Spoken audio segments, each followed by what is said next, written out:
Hi everyone, Kim here with Abundant Life Tarot. Welcome to my channel, new and old subscribers. Much love to all of you. Like when I have gratitude, and especially after going through my first hurricane, let me just tell you, gratitude, it hits different after you've gone through a natural disaster. So let me share with you all about that through the lens of Five of Cups. So stay tuned if you are curious about my feels and thoughts on this first hurricane of mine and of how Five of Cups totally encapsulated how I was feeling during this experience.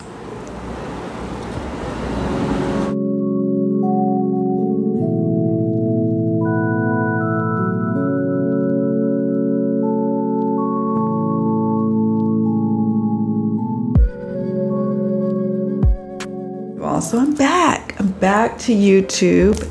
Let me tell you, my first hurricane experience was, I bet it was gentle compared to what it could have been, okay? However, as someone from Northern California, we just don't really know about hurricanes unless you maybe have relatives who live in a hurricane zone and they may complain about it, or you might watch a news story or something, but in Northern California, we are dealing with perhaps maybe earthquakes. We are dealing with fires mainly. It's just not normal to deal with hurricanes, okay? So that, I have to mention that because that's quite important to today's video. Now, I'm a resilient woman. I've been through some things, and the hurricane didn't take me out. Grateful for that. But let me tell you, it tested me emotionally. And I learned some golden nuggets from this experience. So, Five of Cups. How did the Five of Cups even come about in this whole experience? So every year about December or January, I give myself a year reading. I rarely do readings, like big grand readings for myself anymore. I might do a quick little, like, what's the energy surrounding this? And I'll pull a card for it. But rarely do I now just sit down and do massive spreads for myself. I don't have the time. And that's just not the relationship I have right now with my card reading. But I do New Year's readings. That's the one main spread I do for myself every year. And each month I assign an oracle card and a tarot card. And my tarot card for September 2022 was Five of Cups. And it was this Five of Cups in particular. This Five of Cups. Now, you know, when I do my 12-month spread for my New Year's reading, I recognize that this is just like an overarching theme. It may not be my everyday experience in that month that I have the tarot card assigned to it. But this was interesting to me because I didn't know how the Five of Cups was going to play out when I did the reading back in, I think, January 2022. And we are now in October 2022. But this is for the month of September 2022 for me. So I was like, okay, don't know what to expect, just gonna roll with it, not a big deal. September started off beautifully enough. I was getting things done in that Virgo energy, just really, finally feeling like I got a routine. But I was starting to spin my wheels, be a little bit like, okay, this is good, but I'm really working hard and hardly resting and hardly enjoying life. I don't know. I'll deal with that later. That was the energy I was feeling, like leading into my Five of Cups moment.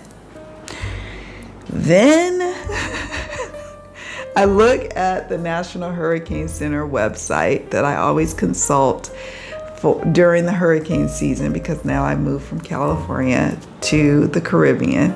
So I'm like, what's happening, what's going on day to day, week to week, month to month. What can I expect? It only goes out a week ahead, but I try to plan my content creation, my workload with tarot readings, and with meeting with folks I'm mentoring. I try to plan it out like a month ahead. I'm very organized in that way. Well, Hurricane Fiona, I saw it swirling around when it first branched off of the coast of Africa, West Africa. Many of the storms that hit the Caribbean are from that region. Like, it travels all the way from West Africa to the Caribbean, which the spiritual message is not lost on me. Okay, so there's that. So I saw Fiona being born, and I saw Fiona kind of cooking in the ocean. At first I was like, oh, she's looking like a tropical storm. Nothing to worry about too much here. Don't worry about it. But then, waiting for the moto to pass. So then, 2 motos. So then, I look in the ocean and I see something percolating a bit stronger than what I was anticipating. Like I'm some sort of meteorologist. I'm not a meteorologist, by the way. Don't even play one on TV. But I could tell she was starting to gain some momentum. And I was like, well, she'll just be a really strong tropical storm. It's not a big deal. And I kept all my Zoom calls, Zoom meetings on board. I was like, oh, I have nothing to worry about. Well, come Friday, it was like, okay, there's something to worry about. And we had to scramble to get ready for the storm. Now, I'm a Californian getting ready for a storm. What do I know about a hurricane preparation? I don't know much about a hurricane preparation. I now know that. Now I know how to be prepared for the next one.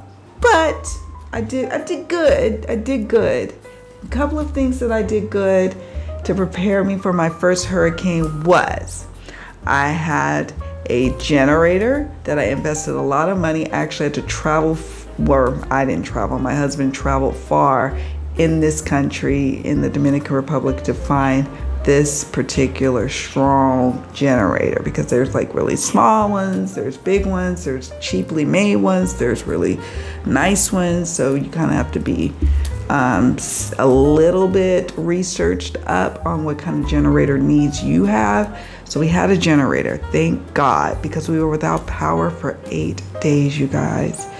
So I didn't know going into the month of September how 5 of Cups was going to translate.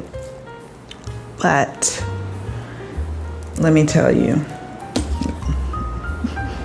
this was me, scraggly, needing a shower, 8 days without power, losing it. My fire rising and fire moon was totally activated. I was not the nicest person, I will admit. Probably damn near violent, but spiritual, so knowing that violence is not the way.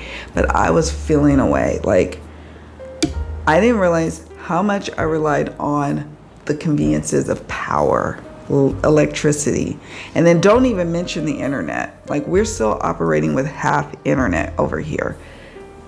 I'm thankful that I had different backup companies that I use for my internet needs, because one has been working, albeit it is taxed to the max, because there's other people using it, got wind of it, and was like, okay, so it's it's not 100% operating like it normally does. But the other one, a tower went down during the storm, and they are still 2 weeks out trying to get the new tower working and operational. So I was bitter. I was feeling guilty for my privilege of being in a place to be bitter. Like, okay, so in the United States, we have FEMA. We have companies that are mobilized to come in and do quick repairs on down power lines, quick repairs on internet connection. Out here, not so much. And I feel for my folks in Puerto Rico because it's kind of weird that the U.S. has Puerto Rico as a territory, but you kind of treat it as a stepchild, and you don't give all the benefits of the U.S. party, but then you just give them the scraps of the party. And it just bothers me, the whole deal with how they move with Puerto Rico. But that's another video.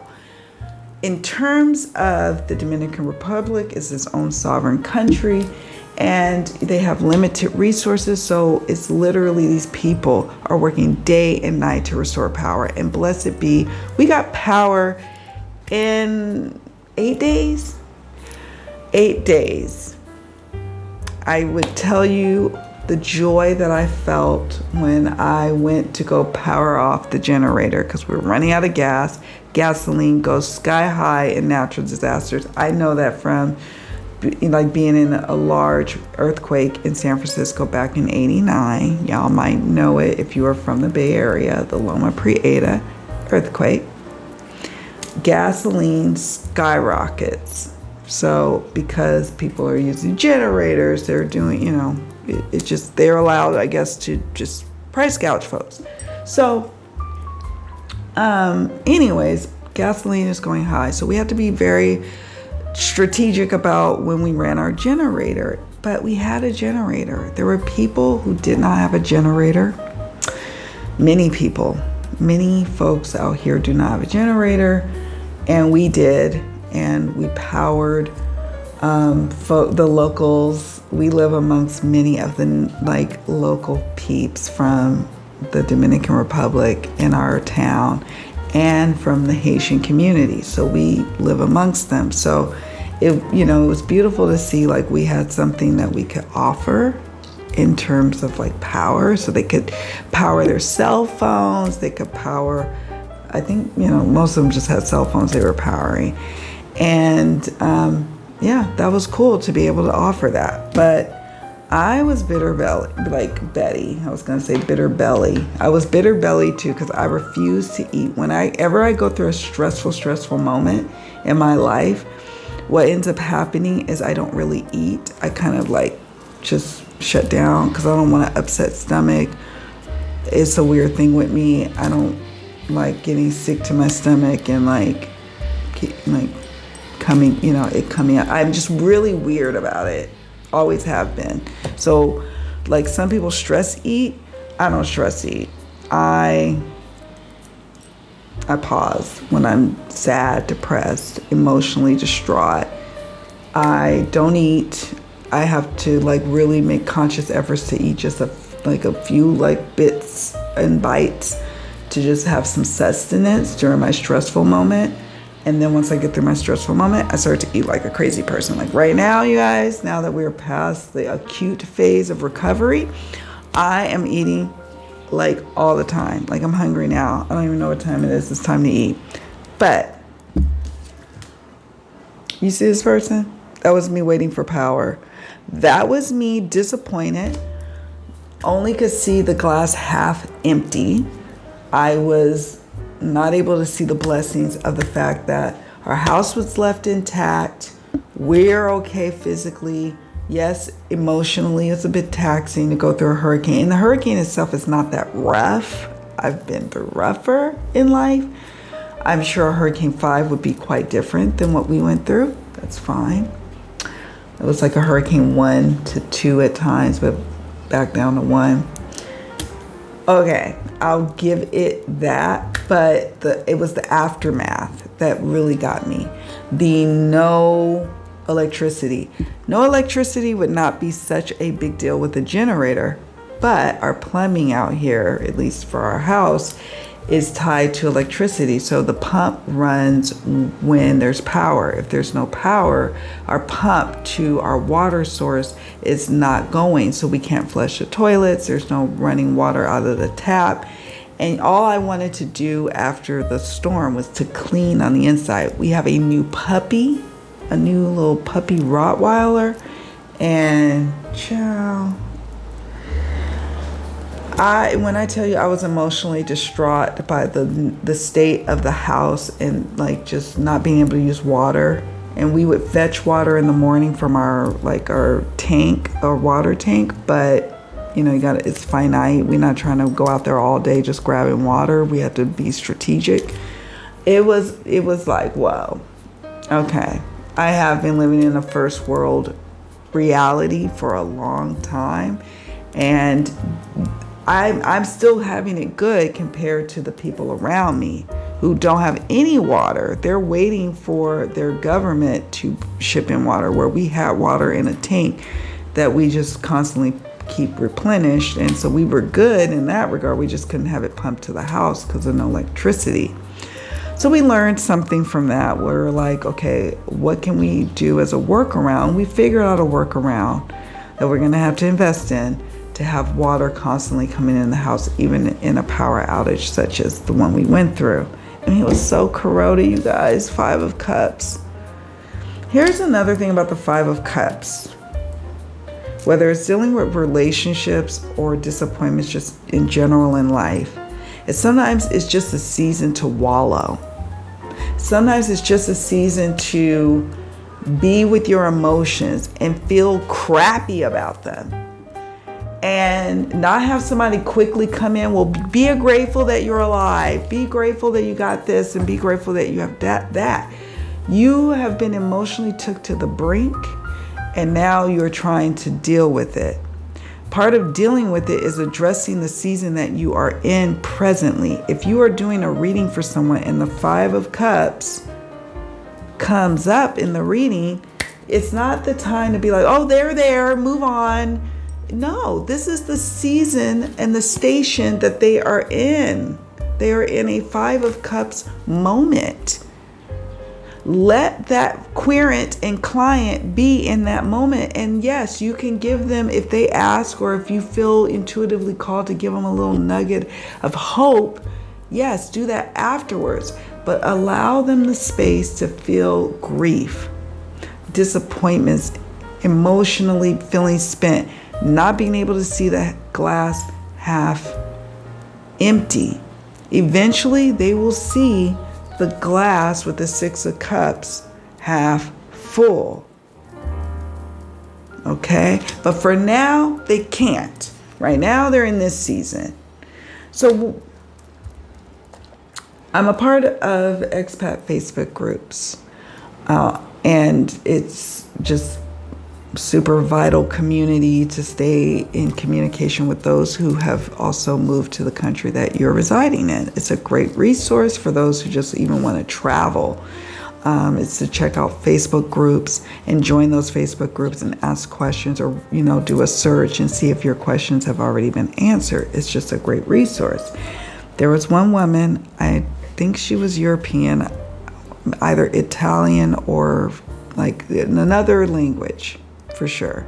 But because my settings are set to instant translation, I don't always see what country they're from or what the language was. But nevertheless, she was upset. I think she had just had a newborn baby.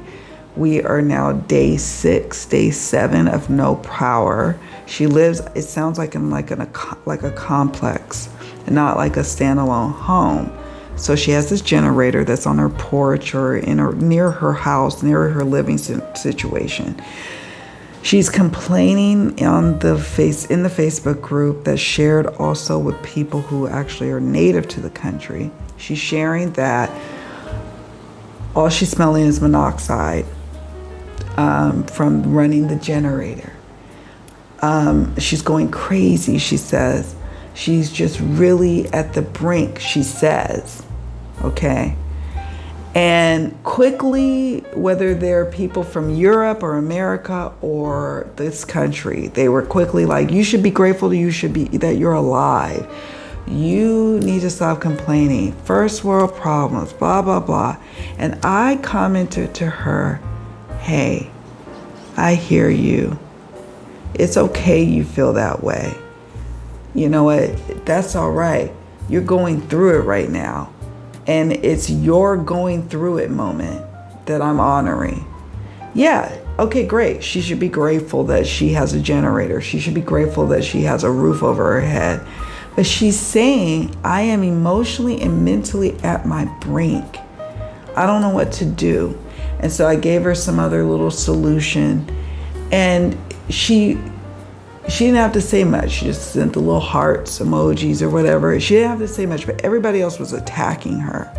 And it's easy to attack, and it's easy to say, well, I handle my Five of Cups moment like this, and you should be grateful, and you shouldn't be saying this. Well, sometimes we're very human, and the Five of Cups is a very human moment. So I found it cleansing to go through the storm.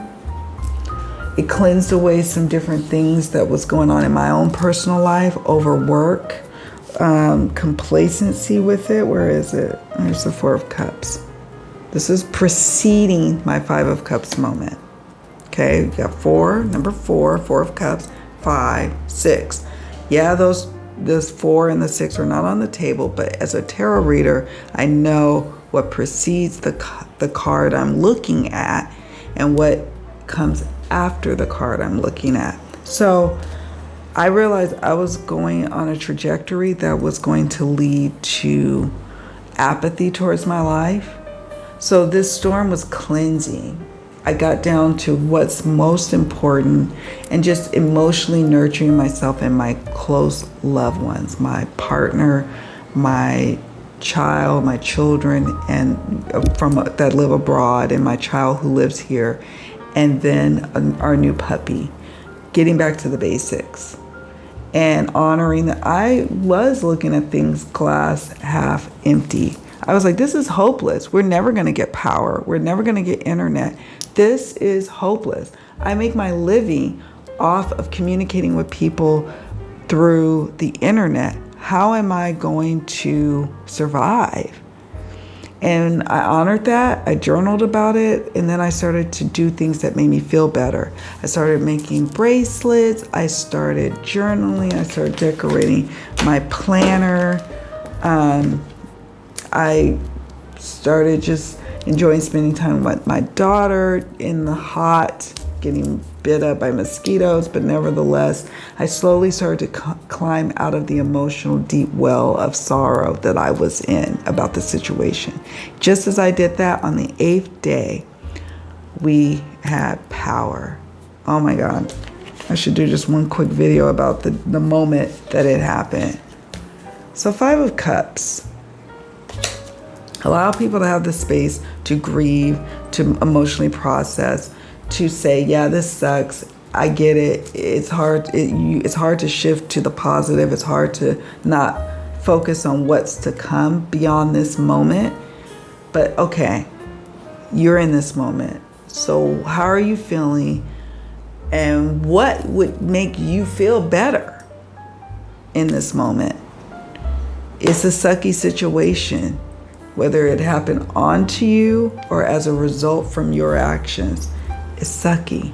But let's get through the sucky part and let's move on to the 6 of Cups. All right. So that's it, you all. I just wanted to hop on here and I wanted to memorialize my Hurricane Fiona. I could go into so many different details. Thank God I journaled it. But we are okay. We have a home that withstood those winds with, and thank you. There was water coming through the windows, which was kind of weird. But I figured out a solution during the hurricane on how to deal with that. And there's just the aftermath. And so now we know we want the kind of candles we want. I want more rechargeable batteries for my lanterns. The generator, we have a rhythm on what works for us, on how much to run, how much gasoline to get. So when it comes up next, we'll be fine. We've already started working on solutions with our water situation for the next storm. It's the same thing I went through when I lived in the Bay Area. You had to do earthquake preparedness. You had to prepare for natural disasters. And it's not a have to, you want to. Do you want your experience through your 5 of Cups moment to be rough and tumble and just like taking you to the brink of emotional despair? Or do you want to be able to, yeah, it sucks, wallow for a bit and move forward more quickly, because the cups is a fast moving energy. It's water energy. You have the ability to manipulate your journey on how you get through these moments in the tarot, this moment in the Fool's journey. So that's it, you all. Long ramble, but I thought it important to memorialize this and to share with you all. I thank you all so much for your prayers, your thoughts while I was dealing with that and while I was away. And wishing you all the best. Stay safe out there. Love to you all. Please don't forget to subscribe if you haven't already done so. And do me a favor, like the video. That helps me more than you'll know. More than you know. Love you all. Bye for now.